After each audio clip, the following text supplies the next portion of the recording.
Hi students, if you have to study English literature, OSN Academy is the single destination in the country for your GIC mains, UGC NET, IES, PCS, LT grade and other verticals as well.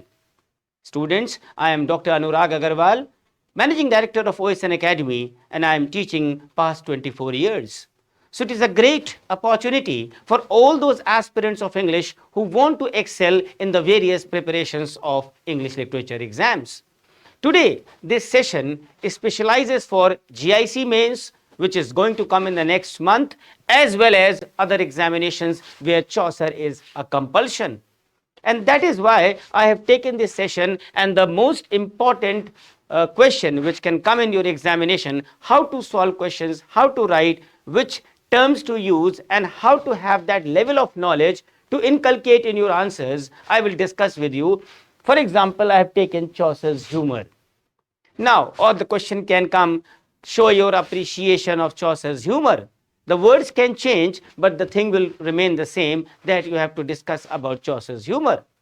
So, my dear students, it is difficult actually to define humour, because it is a way of looking at life rather than a specific trait with definable characteristics. Its earliest meaning was physiological, being one of the fluids constituting the human body.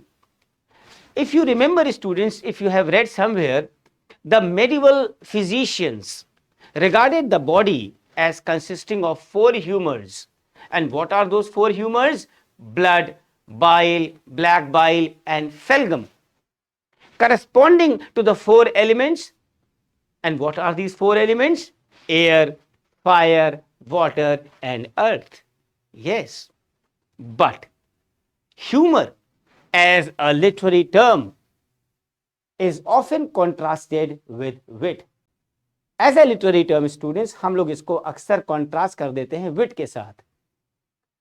And the latter, that is the wit, is intellectual, it is emotional, as well as it is imaginative.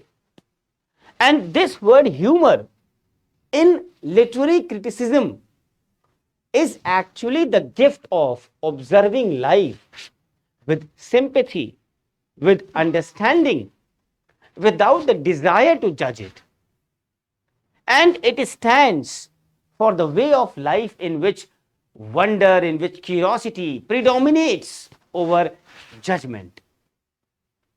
And humour, students, can be best appreciated by seeing the effect it is producing.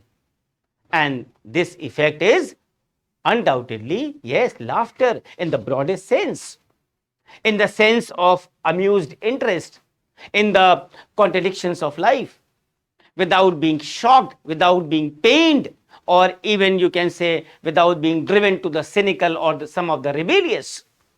And the man gifted with humour, because we are going to study Chaucer's Humour, so this base you have to make while writing your answers and then coming to Chaucer's Humour.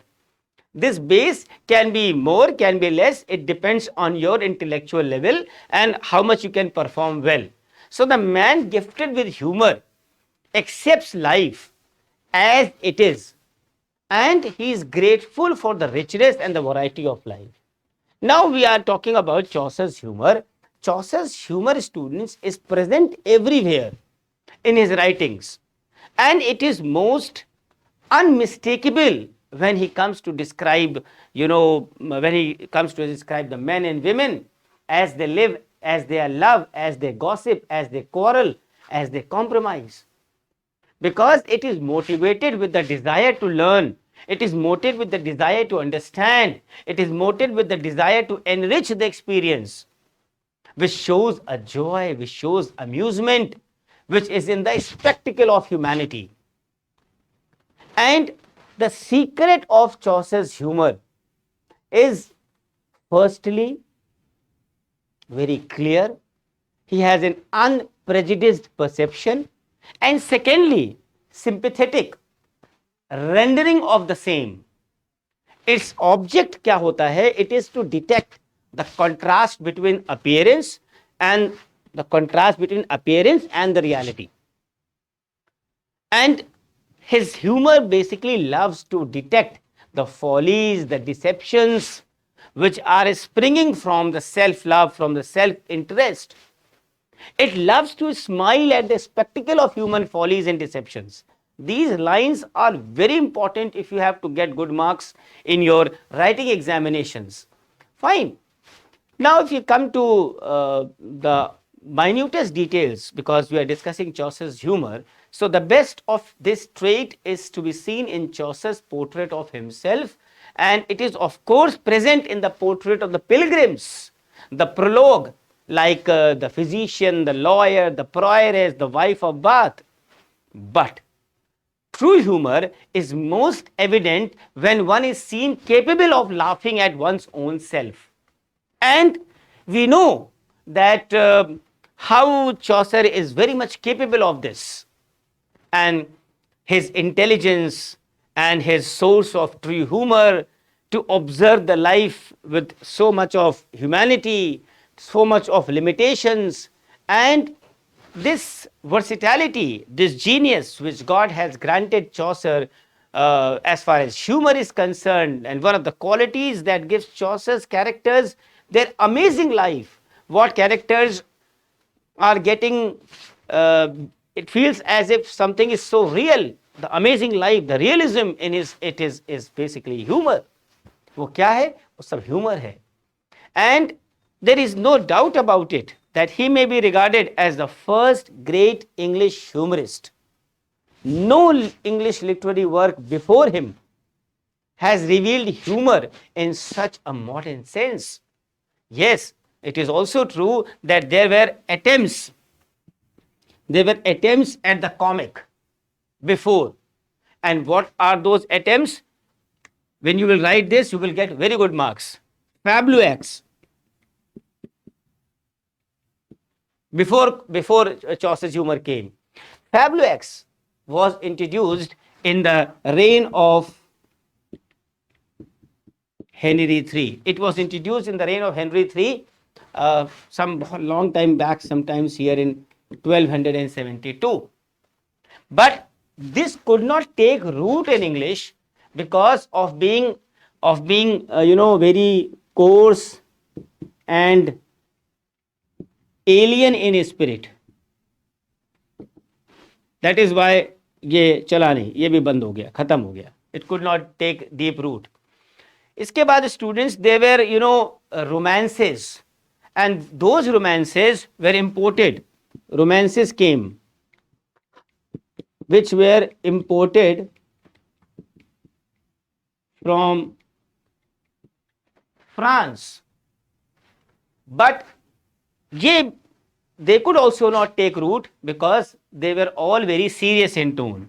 ये भी नहीं चल पाया because serious in tone. अब जो कोई चीज serious होगी वो ह्यूमरस कैसे हो सकती है? नाउ द थर्ड में क्या हुआ, एक और चीज आई, उसको कहते हैं continental animal epics in England. Continental animal epics in England. इसके बाद इसका इंट्रोडक्शन हुआ, but it had also no effect on native English poetry. Last came miracle plays.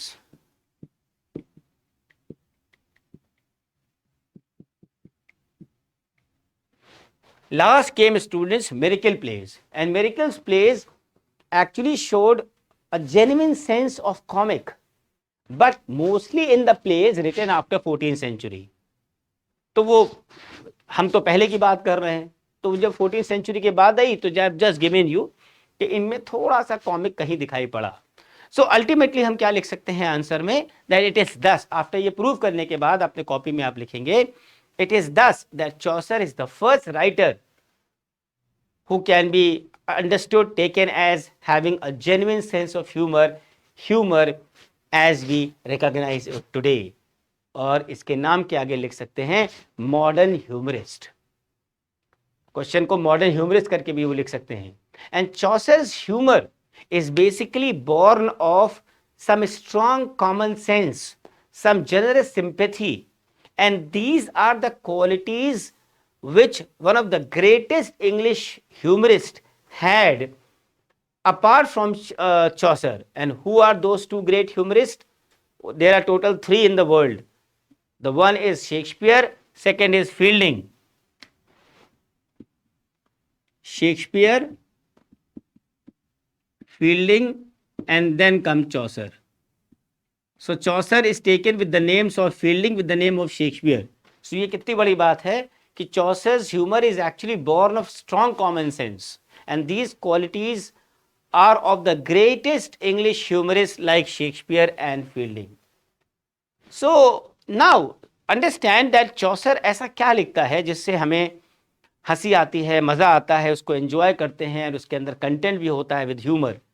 Chaucer's humor students actually he was in the capacity to expose the incongruities. Incongruities मतलब होता है जो हमारे अंदर कमियां हैं, जो उनको इंग्लिश में कहते हैं incongruities. So Chaucer's humor was in his capacity to expose those vices, those incongruities which are always having in us, which are lying half hidden in men and things or in the relation with each other. And humor is connected chiefly with the people and the happenings of the everyday life, and it is humor and humor only that Chaucer has revealed in the Canterbury Tales, which we see in the most original form in the prologue. Now, when you take the name of the prologue and the question is about humor, then the examiner will undoubtedly expect from you some of the examples. For example, I can, if I have to write the answer, I can take the example, the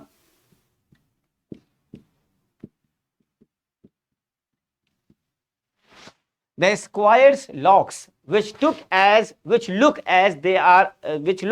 were laid in press, which look as if they are laid in press. So see how comic situation is. The second point, there are innumerable examples. I am just having the few. The hat of wife of Bath, which is weighing 10 pounds. Weighing 10 pounds. Third example, जो रीव का character आपने देखा होगा, the Reeves thin legs. And last, यहाँ example देने के लिए, the Franklin weakness for sharp saws. The Franklin weakness for sharp SAUCE. So you can give as many examples as possible जो भी आपको याद आ जाए, but these examples are important to initiate in your answers. Now, Chaucer's humor is always very sympathetic, except in few cases like when he is handling the monk and the friar. There is no sting in it. And in the tales, Chaucer wants primarily to entertain his reader, and he is not set out against the corruption. He is just trying to entertain the readers through his humor. He is not a moralist. He is not of didacticism कि हम didactic हो जाए और हम समाज को ठीक करने निकल पड़ें. So his aim is actually never didactic. He is a poet. He is a poet and a story writer, a storyteller, not a moralist. He is not a teacher. And a satirist has always the intention of teaching or ridiculing. But Chaucer, on the other hand, though always ready to criticize, does not set out to teach ever. So it is not easy to select instances of typical humor from the prologue. Why? Because the humor is all pervading. जैसे if you go into the garden and you will find roses and different types of flowers in the garden. So it is very much technically impossible to say कि उस garden में fragrance कहाँ से आ रही है, from which corner the roses or the other flowers are giving you fragrance, because it is all pervading. So in the same way, Chaucer's humor cannot be taken as instances selected, because each and every line is breathing with humor. We can only have some illustrations, like you can also quote one example, one illustration in describing of the Madame Eglantine's French, which was not the correct French actually as spoken at Paris, but the French of an English finishing school. So आपको शायद line याद होगा, अगर line भी याद हो तो आप लिख सकते हैं चौसर की जो लाइन है, and French she spak full fair and fetishly after the school of Stratford at Bow, for French of Paris was to her unknown. So because उसकी जो spellings हैं, that is very old, very archaic, so the pronunciation is different because it is not normal English. In the same way, you can even have the example of Doctor of Physique, because Doctor of Physique को क्या था, for gold in physique is a cordial, he was lover of gold, so therefore he loved gold in special. So in this way, there are many examples which can be taken into consideration, and you can even write down, pen down two lines. And Chaucer is, a person, a poet, where we find the whole gallery of portraits, each one containing subtle fun, mockery, and the characters turning into living beings. तभी मैंने शुरुआत में कहा था, it is full of realism, and we almost feel that we have met them in real life and joined with delight in twittering on their affectations. So Chaucer is basically, आपने questions पढ़ा होगा, MA में भी आते हैं, is often called the father of English poetry, and it would be perhaps less flattering but certainly truer to call him the father of English novel.